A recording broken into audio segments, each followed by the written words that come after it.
It's become a tradition on this channel that at the end of each year, I reflect on the past 12 months and make some wishes for the year ahead. So let's bring 2023 to a close and look forward to 2024.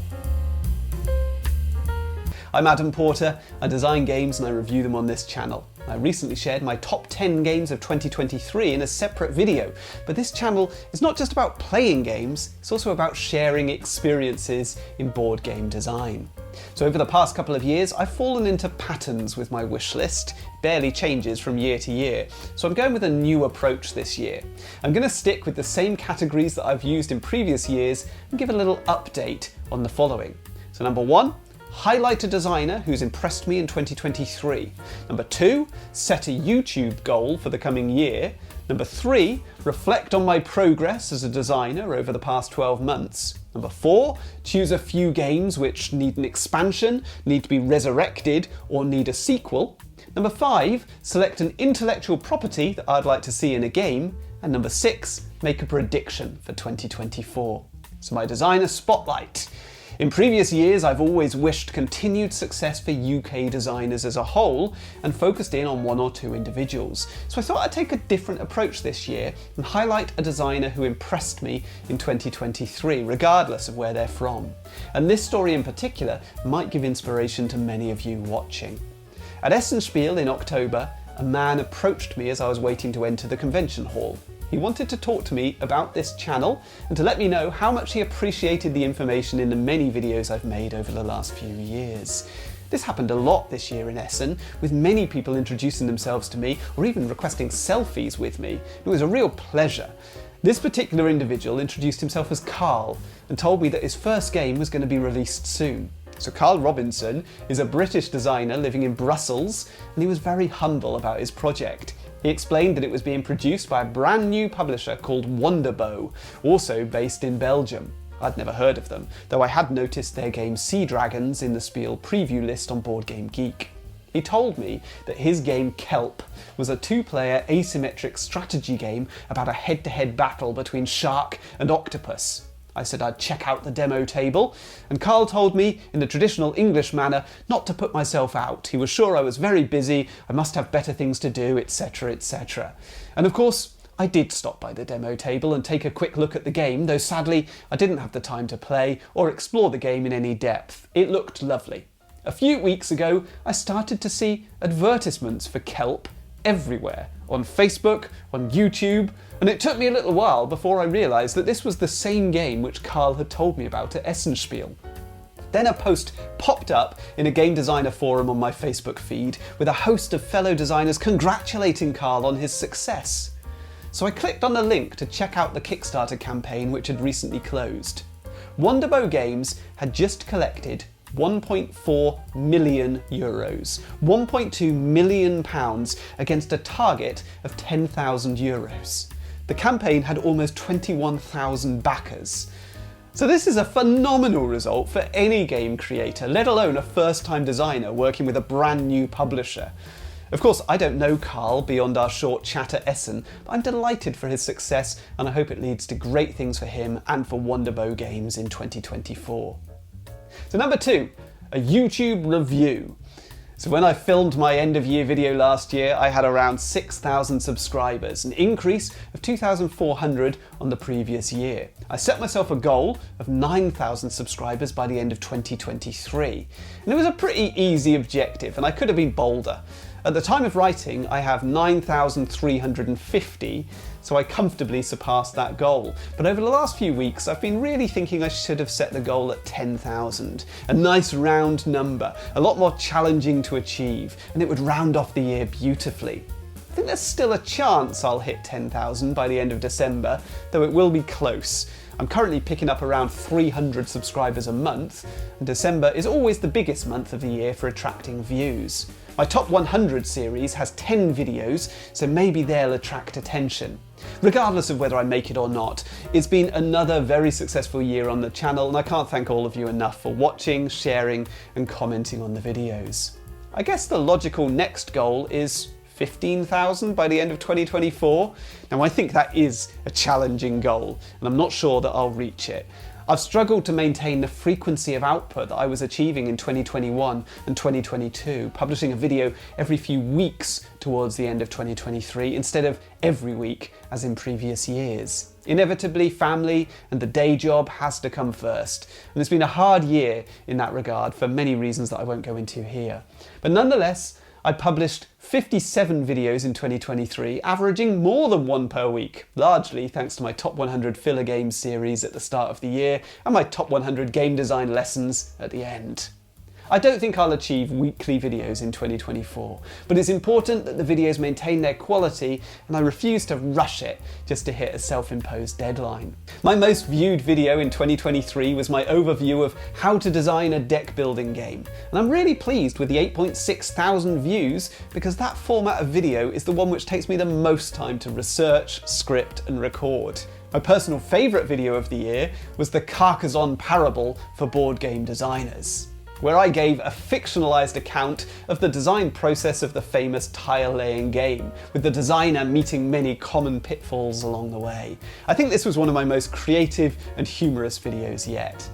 It was hugely rewarding this year to work with a sponsor for the first time. Launch Tabletop have been tremendous to work with, providing me with high quality prototypes and financially supporting the channel. Now, I've loved making professional looking prototypes and filming the process as I do it, and there'll be many more of these videos in 2024. My year in game design. I anticipated last year that my children's game Zingazam would be released in 2023, and indeed it was. It had a small print run in the Baltics in 2022 to test the market, but the international edition landed at Essenspiel in October 2023. I don't know how wide the distribution is or will be, and it doesn't appear to be available in the UK yet, but regardless, I'm delighted to see this game in its final form. It has a lot of history, starting out as a reimagining of my older game Pikoko and licensed around 5 years ago with a long delay to release because of the pandemic. My goal for 2023 was to license 2 new games to publishers. I took 7 different games to pitch at Essenspiel and promoted them to varying degrees, with a particular focus on the 2 which I thought had the broadest appeal.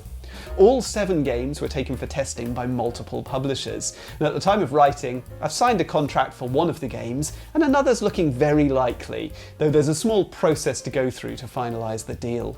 The others are still going through the various stages of testing with different publishers, and as you can imagine, since Essenspiel in October, there have been a host of emails, rejections, offers, promising emails without commitment, and loads of feedback to reflect upon. It's been fun. I hope we'll see one new release in 2024, a co-design between me and Rob Fisher, which has been delayed for a similar period to Zingazam due to the pandemic. So another children's game, and I won't say too much more about it just yet. For 2024, my game design goals are pretty modest. I just don't have the spare time that I used to. So I'd be happy to make it to Essen with 1 or 2 new prototypes. It'd be amazing if another prototype was picked up from the batch that I showed at Essenspiel in 2023, but that would be a bonus. 2 contracts from 1 convention is enough for me. Expansions, sequels, and remakes. So in previous years, I've wished for expansions, sequels, and remakes for specific games. Previous wishes were for a second expansion for Baron Park. It hasn't happened, but I'd still like to see it. Libertalia deserves an expansion, but hasn't had one as yet. And I wished for an Asterix and Obelix focused game expansion for Caesar's Empire. That looked promising, but sadly, Holy Grail Games shut up shop in 2023, so that's never going to happen. The one wish that did come true was for a second expansion for Bunny Kingdom, the mini expansion, Bunny Express, which adds railway tracks and stations. Sadly, it's a really poor product with incoherent card text, unnecessary complications, fiddly pieces, and it really only serves as an annoying distraction from the incredible core system. Now, the first Bunny Kingdom expansion, In the Sky, was great. I hope Bunny Express hasn't killed the chances of a second big box expansion, Bunny Kingdom Underground or Bunny Kingdom at Sea. So my expansion wish is for Animals of Baker Street. I'd love a few more stories and some new mechanisms for that gorgeous storytelling game in 2024. For standalone sequels, I got one of my requests. My wish for a fish-themed or dinosaur-themed reimagining of Wingspan hasn't happened yet. Everdell did have two sequels though, My Little Everdell and Farshawe. Now I haven't played Farshawe yet, but I loved the Junior Edition, My Little Everdell. I wish they'd branched out a little though. Farshawe sounds a bit too close to the original. I really wanted a new style of game set in the same thematic world. Maybe that will come later. And I didn't wish for these, but the 2023 sequels to my Hall of Famers, King Domino and Sushi Go, were both lovely. I enjoyed playing Moon River and Spin Some for Dim Sum at UK Games Expo earlier this year. My wish for a standalone sequel in 2024 is for Quacks of Quedlinburg. We've had a Junior Edition, Quacks & Co, and I'd love a Quacks card game or dice game. The push your luck gameplay would surely translate well into that genre. Witness and Arcadia still need to be brought back from the grave, and last year I requested a new edition of Carcassonne the Castle and Carcassonne the City. Neither happened, though I did pick up second-hand copies, so I'm satisfied. This year I'm going to call for a reimagined Fauna. Now this is an incredible trivia game from Friedemann Friese, where players have to make guesses about the size, tail length, weight and native location of hundreds of diverse animal species. Some familiar, many obscure. You don't have to be spot on, you just have to be close. And you can use the knowledge of your opponents to give you clues, riding on the coattails of their successful guesses. It's an awesome game which deserves more love, and in this era of nature-themed games, I think it could do really well with a more modern aesthetic, utilising the incredible pool of board game artists that we have available in 2024. So next up is intellectual properties. In 2021, I wished for specific movie-themed games: Gladiator, The Good, the Bad and the Ugly, The Terminator. Specifically, I was looking for very accessible games in the mode of Ravensburger's Jaws or Alien. It didn't happen, and I've lost interest a little. In 2022, I wished for games based around bande dessinée, Franco-Belgian comics. My examples were Witnessed, which was based on Blake and Mortimer, and Caesar's Empire, based on Asterix. We did get one announced for a future Kickstarter, The Smurfs Hidden Village from Maestro Media. It's a co-op game, which never gets me excited, and the demo copy at Essenspiel did look a little flat and visually uninteresting. But the design team of Antoine Bowser, Corentin Lebrat, Ludovic Maublanc and Theo Rivière is stellar, so I remain interested. I've been reading a lot of the Smurfs this year. They're great little comics to revisit. Oh, and on a bit of a tangent, the new Asterix edition, The White Iris, is a fantastic return to form. Kudos to the new writer Fab Caro and the always exceptional artist Didier Conrad. This pair are doing Goscinny and Uderzo proud. I'd still like to see prominent Lucky Luke or Tintin games. It could happen.